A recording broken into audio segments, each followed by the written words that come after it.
नमस्कार विद्यार्थी मित्रांनो, आपण सायन्समध्ये नॅचरल रिसोर्सेस हा लेसन बघितला. त्यामध्ये आपण air, water, land, sphere of the earth, proportion of the various gases, some uses of gases in air, ozone layer, air pollution, water pollution, लँडमधून काय काय मिळालं आपल्याला, ह्या सगळ्याविषयी माहिती बघितली.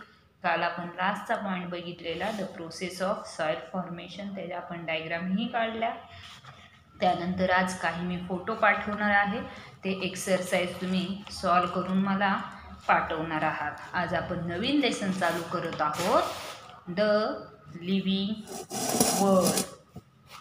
लेसनचं नाव आहे द लिव्हिंग वर्ल्ड्स. वर्ल्ड म्हणजे सजीव सृष्टी. List the things seen in the picture. Say whether they are living or non-living things.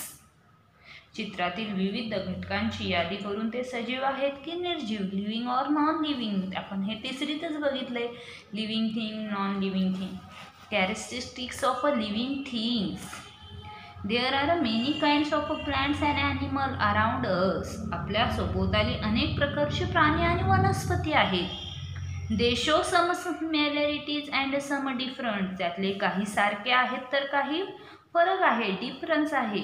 त्या काहींमध्ये साम्य आहे तर काहींमध्ये डिफरन्स आहे. It with the help of certain features. तर हे सजीव जे आहेत त्यांमध्ये काही फीचर्स, वैशिष्ट्ये आहेत. We can tell that they are all living things.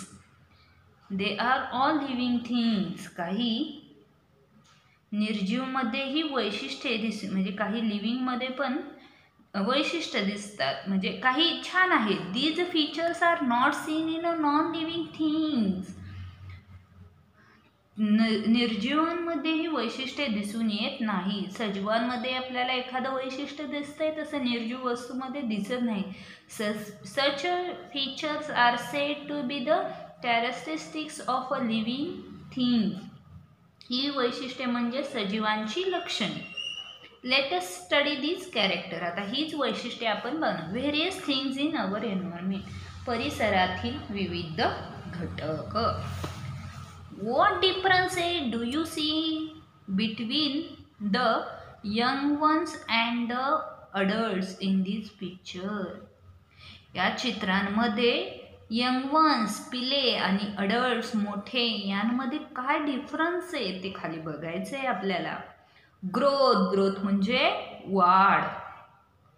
Growth in a living things. सजीवांतील वाढ. पहिल्या चित्रामध्ये छोटंसं कुत्रं दाखवलंय आणि काय दाखवलंय, त्यांचे एक मुलगा एक मुलगी. त्यानंतर ते कुत्र्याचं पिलू थोडं मोठं झालं, ती मुलगीही मोठी झाली, ते पिलूही मोठं झालं. त्यानंतर ते एकदम मोठे झाले. त्यानंतर ते पुन्हा काय झाले, प्रौढ म्हातारे झाले. असं त्या ग्रोथ इन लिव्हिंग थिंग्समध्ये आपल्याला दाखवले.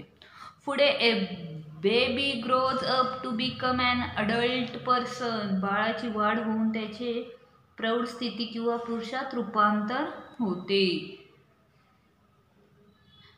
Woman or a man. स्त्री आणि पुरुष. During the period of its growth. वाढीच्या काळात. The baby grains in a height.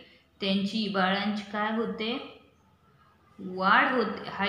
Height उंची वाढते. वेट वजन वाढतं. स्ट्रेंथ ताकद वाढते. In the same manner all animals grow in to adult in a certain period. सर्व प्राण्यांचीही अशीच वाढ होऊन ते generally human requires 18 to 20 years for this growth. म्हणजे काय, तर जशी आपली वाढ होते तशीच प्राण्यांचीही वाढ होते आणि ते प्रौढ होण्यास ठराविक कालावधी लागतो. Humans require 18 to 21 years for this growth. मानवाच्या अशा वाढीस सर्वसाधारणपणे 18 ते 21 वर्ष लागतात. Find out how long it takes for the young ones of a hence.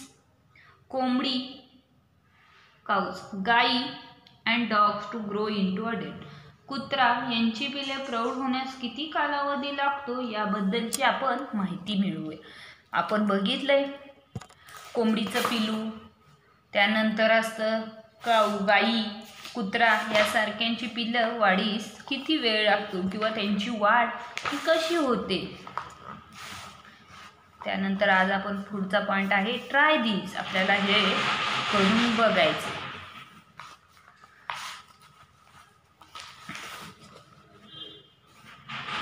Tie a thread to the tip of a potted sapling. कुंडीमध्ये लावलेल्या एखाद्या रोपट्याच्या टोकाशी तुम्ही काय बांधणार आहे? दोरा बांधा.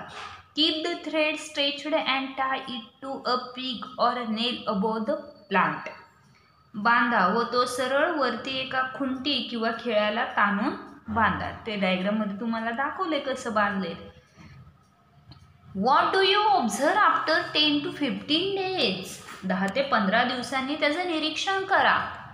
तुम्हाला काय ऑब्झर्व होते, काय दिसतंय हे बघायचं. मग हा प्रयोग तुम्ही तुमच्या घरी एखादी कुंडी असेल तर तुम्ही हा प्रयोग करून बघू शकता. आपल्या घरामधली जी कुंडी आहे त्याला आपण काय करायचं आहे, जे झाड लावले तुम्ही त्याला काय बांधायचं आहे? दोरा बांधायचा आहे. What tells us that the plant has grown taller? वनस्पतींची झालेली वाढ कशामुळे आपल्या लक्षात येते. In all plants it is mainly the width and height. सर्व वनस्पतीमध्ये प्रामुख्याने खोडाची जाडी आणि उंची वाढत असते. As they grow, some plants develop branches while others do not. वाढ होत असताना काही वनस्पतींना फांद्या फुटतात तर काहींना फांद्या फुटत नाही.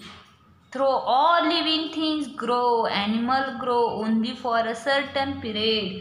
सर्व सजीवांची वाढ होत असली तरी प्राण्यांची वाढ ही ठराविक काळापर्यंतच होते. Plants on the other hand grow as long as they live. वनस्पतींची वाढ मात्र त्या जिवंत असेपर्यंत होत असते. The growth of a living things occurs from within the body. सजीवांची वाढ शरीराच्या अंतर्भागातून होत असते. Which means that the growth occurs in all parts of the body. म्हणजेच काय, तर शरीराच्या सर्व भागांची वाढ ही होत असते. आतून झाली तरी होत असते. आपल्या बॉडीची जे आपल्या शरीराची ही वाढ होत आहे. Growth in banian and coconut trees. नारळाचं आणि वडाच्या झाड यांची वाढ दाखवली त्यांनी. यानंतरचा पॉइंट आहे तो आपण नंतरच्या तासाला बघूया. आज आपण काय बघितलं तर ग्रोथ, वाढ म्हणजे काय, वाढ कशी होते, characteristics of a living thing.